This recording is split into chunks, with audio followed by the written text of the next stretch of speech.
I've been boating in this area since the late 80s, so 35 plus years. I was attracted to the area because of the national park and the marine sanctuary here, a beautiful, pristine area in the world.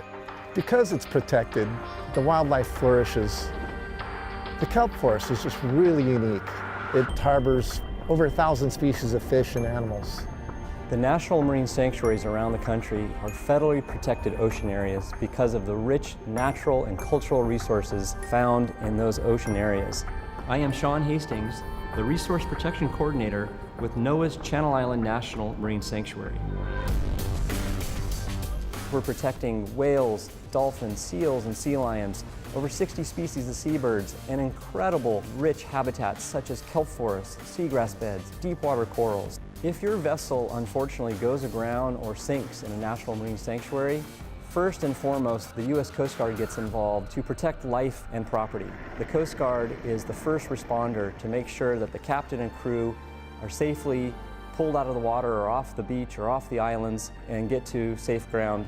First and foremost, we're lifesavers. We're concerned, how are the individuals who have called us and let us know they're in distress? Our priorities are safety of life, safety of property, and safety of the environment. Following the Coast Guard's response, the National Marine Sanctuary Program, working with other responsible government agencies, will get involved to make sure that the vessel is completely and fully salvaged and removed from national marine sanctuaries. Not just the fuel and hazardous materials, but the hull, the engine, the complete vessel, as much as can be salvaged.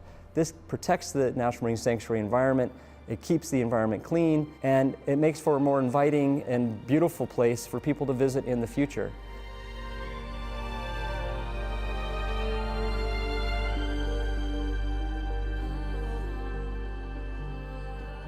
The best thing you can do as a mariner before you ever even get out on the water, make sure you have the gear that you need to keep yourself safe.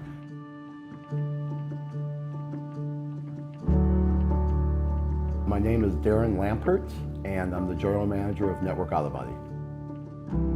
Me and a couple friends decided to go out on a Sunday fishing. We decided we're going to fish the western end of Santa Cruz. So we're fishing out there, having a good time. We were dropping anchor, hitting our spots, moving around, and all of a sudden we realized, you know what, it's getting a little rougher out here. Let's go ahead and start heading home. I go ahead and start engine number 1 again. It will not start at all. We went ahead to go hit engine number 2, and engine number 2 was completely dead. No power at all, not even nothing. So I sat there for a second going, okay, this is, something's going on here. So I instructed one of my passengers to go ahead and radio Towboat US. Boating is a wonderful activity. There is so much to see out there, and especially at the Channel Islands. The NOAA National Marine Sanctuary is beautiful. It's pristine. There are challenges. We do ask that you educate yourself and be prepared. Having the right equipment, having the right knowledge, checking the weather, doing all those things ahead of time can make your boating trip that much more enjoyable. Vessel putting out a Mayday call. This is Towboat US Ventura. What's your emergency? We're hitting everything we can, buttons, trying to do it manually. Anchor will not drop now. I am in trouble. Roger, we're going to get a boat underway to you. Can I have your GPS position and geographic location? From where we were about 40-mile run. So as quickly as we could, we got underway. We were now drifting a couple hundred yards away from the island, and we knew we were going to collide with that island, no question about it. That's really scary. When you're just adrift and you're so close to that island, you know you're going to crash.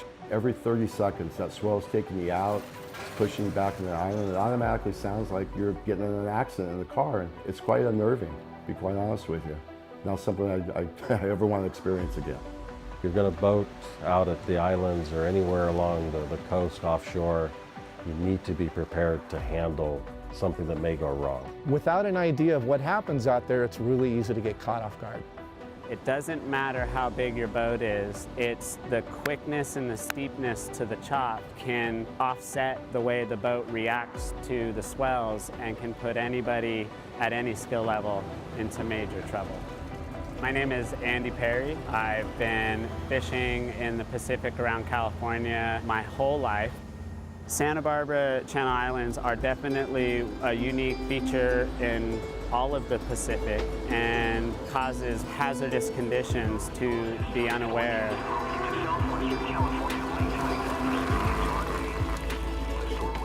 We see boaters out at the islands, and I think one of the biggest things is they don't watch the weather. Check the weather when you're planning a trip, check the weather before you leave, and check the weather during your trip as much as you can. The weather here can change rapidly. You can leave on a beautiful clear day and 10 minutes offshore you hit a big thick cloud bank. The best way to enjoy National Marine Sanctuaries is to know before you go. Check the weather. Look at the National Weather Service reports. Make sure your boat is well equipped and prepared with proper anchoring and ground tackle equipment. Know how to use it.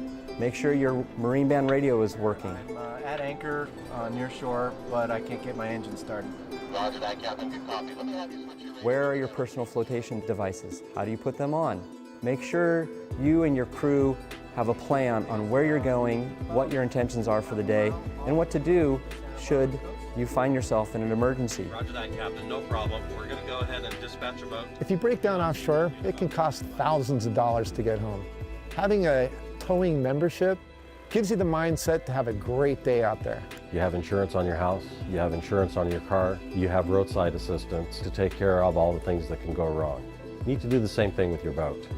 Having good insurance on your boat in case something goes wrong is critical.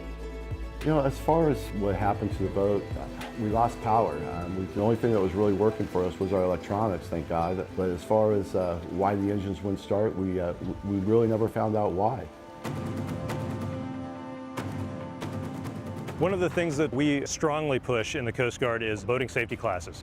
I highly recommend that every boater prepare themselves by taking boater safety courses. Power squadrons offer courses year-round in nearly every harbor around the country.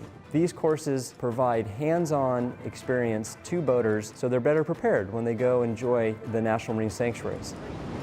Even the most veteran captains, I think that's what makes them who they are, is recognizing learning. And we're always learning how to approach the sea safely.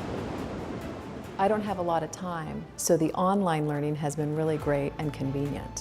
When I can't get out on the water, I can still continue to learn things from home. I'm a mom with 2 boys, and I want to make sure that when we get out on the water, I know as much as I can to keep us safe. I highly recommend checking out the California Division of Boating and Waterways, and each state has a similar program that provides online courses. The Channel Islands National Marine Sanctuary and all national marine sanctuaries around the nation are incredible places to visit. We encourage the public to get out there, get on your boat, enjoy these national marine sanctuaries, and do so safely and come home and share your stories with the rest of us. I don't see how you couldn't like it out here.